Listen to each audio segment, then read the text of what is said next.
Pag inintindi mo yung sinabing modified muffler, parang kung ito yung muffler, binago mo, pinaikli mo, anything na ginawa mo dyan, modification yan.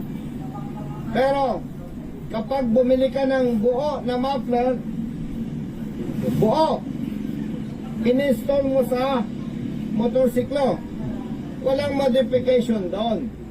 Maliban sa sinasabi ko sa inyo, ilang district officers ng LTO kausap ko, even Assistant Regional Director ng Region 3, yung magagaling at yung may dedikasyon sa public service, kapareho kami ng interpretasyon doon.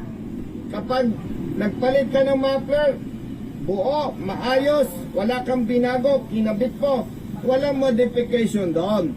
Now, kung ang enforcer ay may pagdududa, malakas ang muffler mo, hindi pwedeng titikitan ka, kukumpiskat, sabihin loud pipe.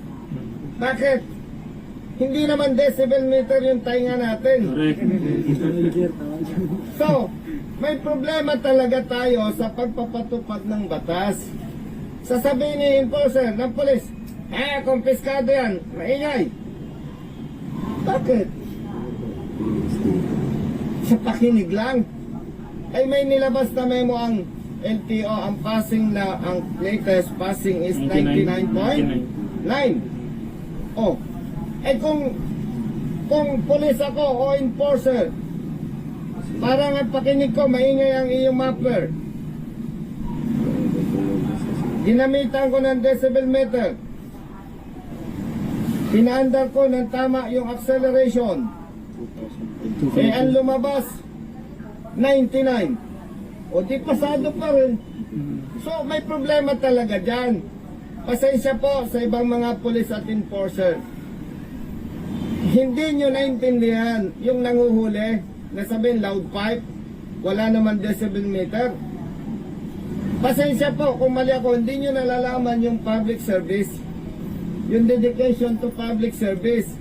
Kasi kung hinuli ka, 89 pala o 99 na passing, di ba nakakabigat sila? Kapareho din yan ng truck. Pulis ka, enforcer ka, hinuli mo yung truck, overload. Paano mo nasabing overload? Hinawakan mo yung truck, overload ka. Oh.